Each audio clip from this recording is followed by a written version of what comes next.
So Jennifer Allison is an adult with SPD who has written a book called Confessions of a Rambunctious Kid, which is memories, I think, from your childhood.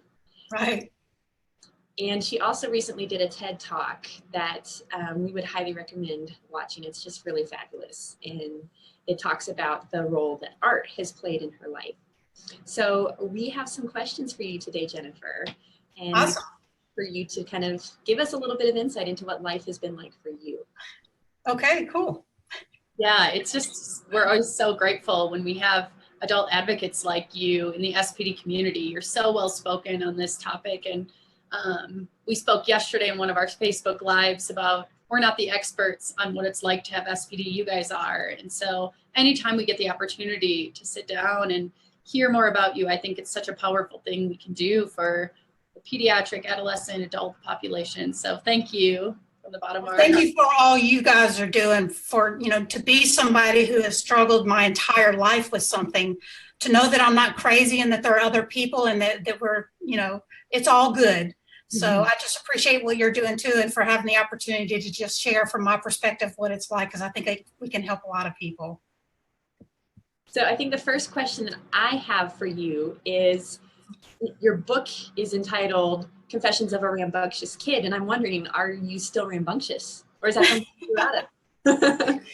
Well, I kind of labeled myself that way because growing up, I was just always that kid that was in trouble. And it didn't matter even if I was the guilty one or not, just because I was so ornery and problematic for my parents and my teachers, that it's just kind of how I became labeled as the strong-willed, ornery kid. So I would like to think that now I'm, not intentionally making bad decisions or doing crazy things, and I don't throw myself on the floor and scream and wail like I used to as a kid, but I still have challenges. I'm probably a little eccentric when it comes to some normal people at times, but I think it's part of who makes me, Yeah, I love, we were just talking a moment before we went live, and I love what you were saying about acceptance and SPD, and that there are hard days.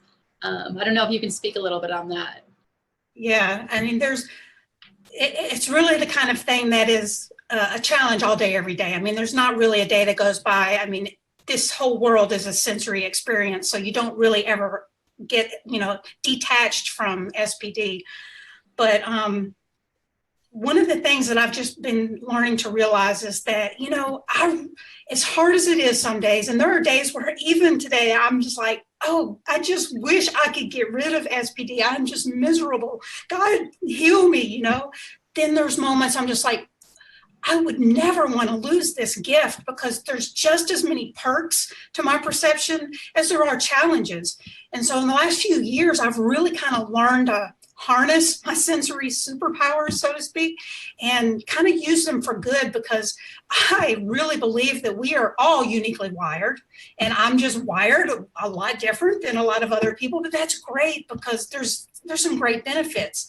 So I just have to learn how to cope in a way that those strengths kind of bubble to the surface, and I just put in safe and healthy boundaries and coping mechanisms to deal with the challenges, and that's part of what I'm learning to do as an adult. But that's one thing I'm just really passionate about, and I want to encourage people. It's like, I know you might be struggling like I do, and it's real. The struggle is real, but you know what? It's really awesome too. We just have to figure out how to create the right environment where we can really shine and harness that. I love that. And I think that brings me to a question. I want to dig a little bit deeper into that. So I know you work, and I know that that's probably been an area of challenge for you, like it is for most adults with SPD. And you were just talking about how to figure out how to cope and how to work with your environment to make it work for you. So can you tell us a little bit about the process of getting accommodations at work and figuring out how to cope at work? Yeah. This is one of those things. It's like, even though I've had SPD for over 40 years, you start to learn kind of what those things are, those environments that are going to be a challenge for you, but then there's still surprises. So for example, I started the job that I'm at now about 6 years ago, and it's in a very open office environment. But prior to that, I had always been in a private office. So when I took this new job, I had no idea what I was walking into because I'd never been in an environment quite like this. And I can remember just sitting in my cubicle day one, having a complete meltdown. You know, all the keyboards and phones and people on the, you know, I just started freaking out. And I didn't know what I was getting into. And so I tried to just like, nobody knew that I had SPD and I'm at a new job. So I brought in my noise canceling headphones, but that wasn't enough. So I had to crank up the music. And I tried that all day long, every day for a couple of years. And I think it started to make me even more sensitive when I was outside of the headphones because I was under them for so long. And it just got to a point where I would go into conferences, you know, for a meeting. And I can remember one day that was kind of the turning point for me. I walked into a conference meeting and it was a celebration day. We were celebrating a big project release. My team was excited. There's balloons bouncing off the ceiling. There's snacks. Everybody's, you know, celebrating. And I was in there just a few minutes and the room started to spin and I'm getting dizzy and I'm getting nauseous. And I run out to try and escape and I can't find anywhere in the building to go because I can't find a room. And when I start to melt down like that, I've really got a short period of time before I get completely discombobulated. And I can't even think. I can't even find my way out.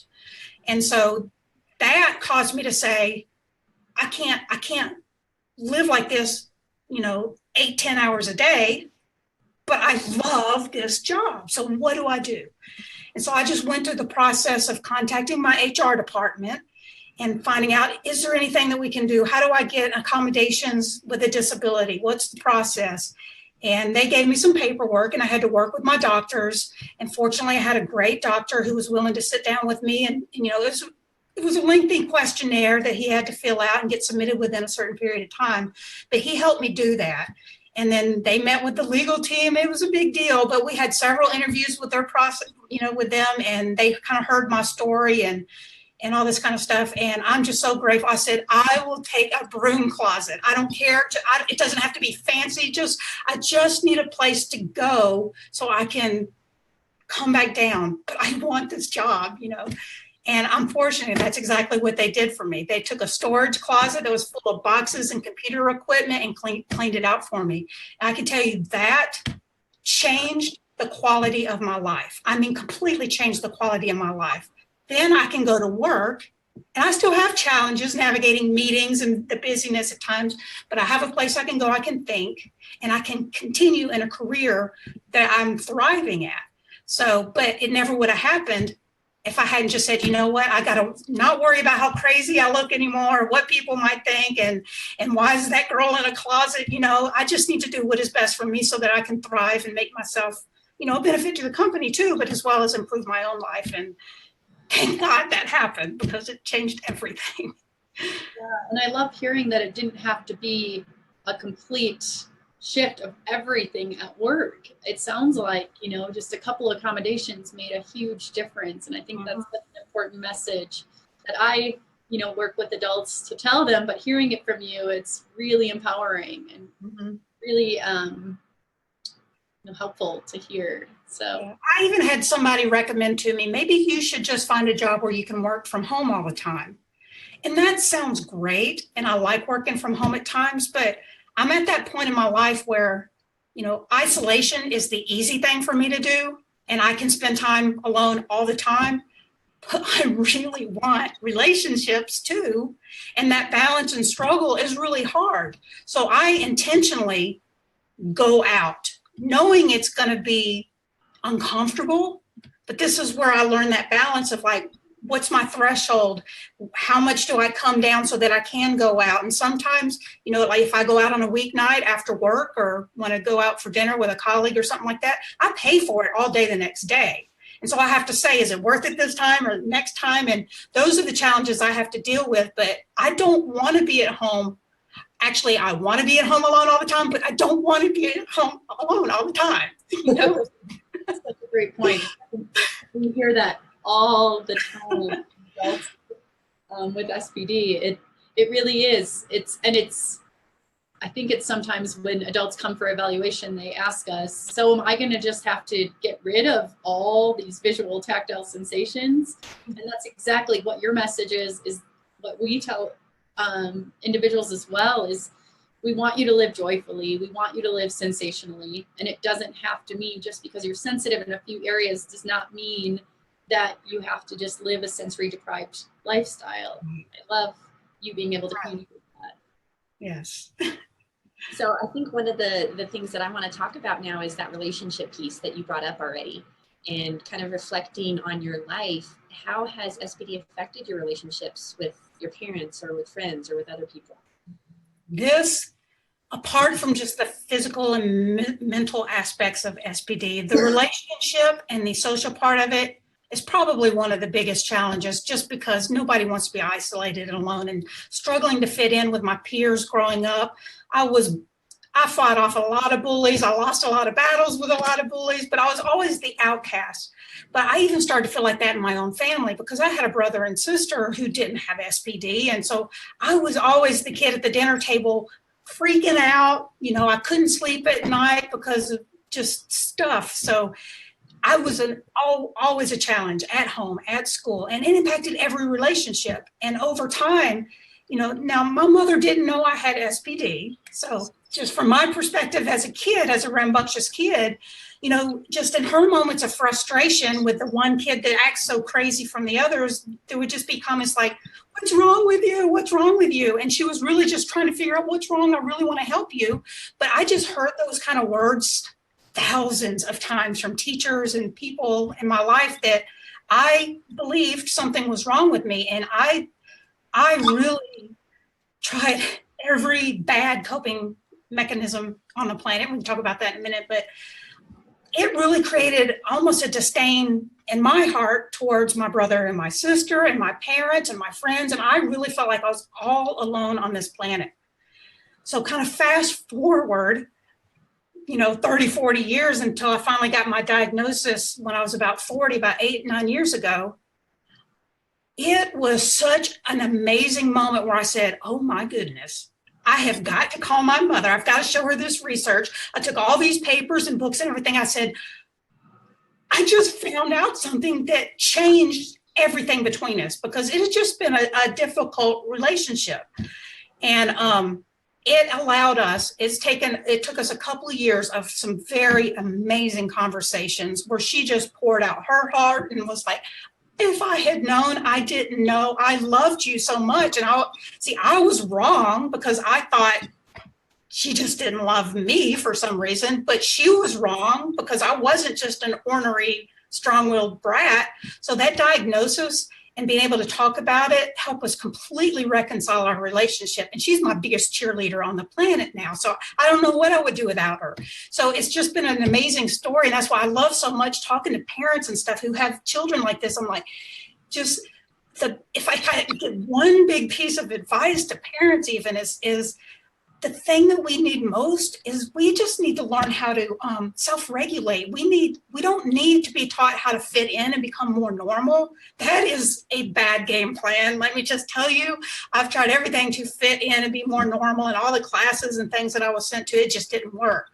But now that I can be me, it's more about those healthy coping mechanisms, learning how to self-regulate, having a cheerleader that can help me. And, you know, as a kid, you know, just being able to identify what are their challenges, what does set them off. If the grocery store is traumatic, then maybe they need a lot of time to come down afterwards and they can't do homework for a couple of hours or whatever. And it's more about helping them understand themselves, kind of where their challenges and boundaries are, and how they can self-regulate, because that was my biggest problem. And it's taken me until now just to learn how to do that in the right positive ways. So yeah, that was something we were talking about yesterday on a Facebook Live, was the validation and empowerment that a diagnosis can give. There's a lot of different, you know, ways you can look at diagnosis on positive and negative fronts, but I think you're a great example of how a diagnosis can really bring a relationship together, bring understanding, bring empowerment, give you a community, give you a platform. It's another one of those ways of how SPD can, you know, how it gave you positivity in a sense, that the diagnosis didn't necessarily cause you to, you know, feel dejected or down about having a diagnosis, but instead it can actually be the opposite. And I think that's such a powerful message for parents and for individuals in this community. It's interesting because on my path to finally figure out SPD was the key. I've been misdiagnosed with a lot of different things, but they never felt right. But I tried different medication trials, everything from, ADHD to OCD to PTSD to anxiety disorders and panic disorders and depression and all of these different things. And I tried different medication trials with doctors over the decades and everything, but nothing ever improved anything. And it just never seemed right, because the more I would learn about these different disorders, it's like, that doesn't seem quite right. And when the whole SPD light bulbs went on and I finally found out what was going on, I was like, oh my goodness, it makes sense. This is it. We found it. And now that I know, everything is, so much different, so much better. Can you tell us a little bit about the process of going in for OT evaluation, kind of learning about SPD? How was that journey for you? Well, like I said, over the years, it started as a kid and a teenager, going to different counselors. What's wrong with my kid? All the way up to kind of becoming an adult on my own in my 20s going, I'm really struggling. What's going on? I went into group therapies and talked to different doctors. And like I said, tried different trials and nothing. So I feel like I was going from doctor to doctor to doctor, literally over 40 years. And then finally, about 8 or 9 years ago, I was going through a difficult life challenge, and I just was talking to another counselor, not even looking for a medical diagnosis, just talking to a counselor. And he started saying, have you ever heard of something called sensory defensiveness at the time? And he said, my one of his colleagues had written a white paper or something. He goes, just listening to you tell your story over the last few weeks, you need to go read about this. And I started reading these research papers. I was like, oh my goodness. So I started reading everything I found on the internet. And then I started talking to some of my regular doctors again. And they're like, yeah, I'm not sure what you're talking about. It was just the doctor, my primary doctor still didn't know. I literally ended up calling a pediatric OT because I didn't know who else to call. I said, please just let me come talk to you and find out if this is what's going on. I was the only adult patient, and I went in to see them, a few times. And I felt a little weird going in there with all the kids in the playroom, but I was like, I just need to talk to somebody that knows what they're talking about. And that's when she said, oh yes, you definitely have this going on. And it just really finally unlocked turned all the light bulbs on and everything. But it was hard to get to that place because I didn't know where to go or how to help. And a lot of my regular doctors had no idea what I was talking about. And that's a story that we hear from so many adults, that it's not an easily accessible conversation even to have with medical doctors. And that's definitely something that, as an institute, we're trying to change, because if we can kind of pay it forward for individuals that have been through this process and it hasn't been easy, if we can somehow pave that path so it starts to get easier and easier and more recognized, that's what we hope. Yes, I'm so proud of what you guys are doing. I mean, it's been such a struggle, and I, whatever I can do to help that awareness with you, because it can be really hard and it can be really frustrating, especially when you're on the trail and you might even have something you think you might be learning about and you're not sure where to get help. So I appreciate what you guys are doing. Well, I'm so glad we had a chance to sit down with you. I want to end with one more question because we haven't really done this yet. Before we got online, we talked about how there are some things that are really beautiful individually about you, things that you found that have brought you joy in ways that is just really almost overwhelming. And I'd love for you to spend a few minutes just talking about art and what that's meant for you. Yeah, it's easy when you have SPD to focus on the challenges, because sometimes it's a moment to moment, there's challenges, but I have started to learn that even though my brain responds in really weird, nonsensical ways with difficult challenges, I also have a lot of the really good response. And sometimes it might seem weird, but like just simple everyday things can create a real sense of awe and wonder or even euphoria for me. And I've started to realize that, things that people don't necessarily notice can either be painful to me or really exciting to me. So the way that, you know, a shadow bends around the corner, or the details of the way things move in the wind, or the pattern of things, or a certain pop of color in the subway station, just random little things can make me go, wow, it is good to be alive, you know? And so I started, you know, practicing art and just doodling around and stuff. And I realized that when I draw, it is the one thing that I have found on this planet that turns all of that off.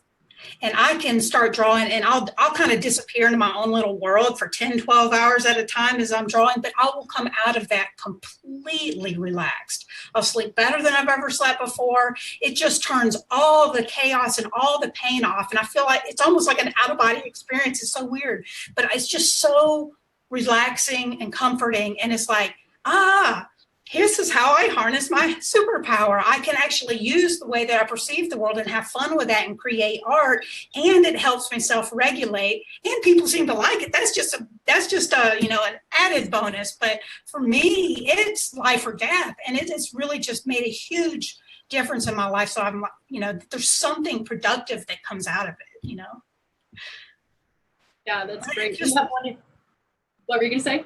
I was just going to say, this is why I'm just so passionate about helping other people see that, you know, we're all uniquely wired, and we're uniquely wired for a purpose. And we shouldn't be striving for normal. That's probably the worst mistake that we can make. What we need to do is really uncover those gifts, and the way that we're wired is for a purpose. And that purpose is not to push us into isolation. That purpose is to be shared with others. We just need to figure out what that is. Could not agree more. I think we're both kind of tearing up over here, because that's exactly the way we feel about the individuals we work with, and really some of the most incredible people we've ever met. And it's a shame that their uniqueness has not been embraced, has not been encouraged, and that's really what we would love to see happen in the world. Thank you so much. I think your message is just such an amazing one, and we appreciate you taking the time to talk to us, to talk to the community.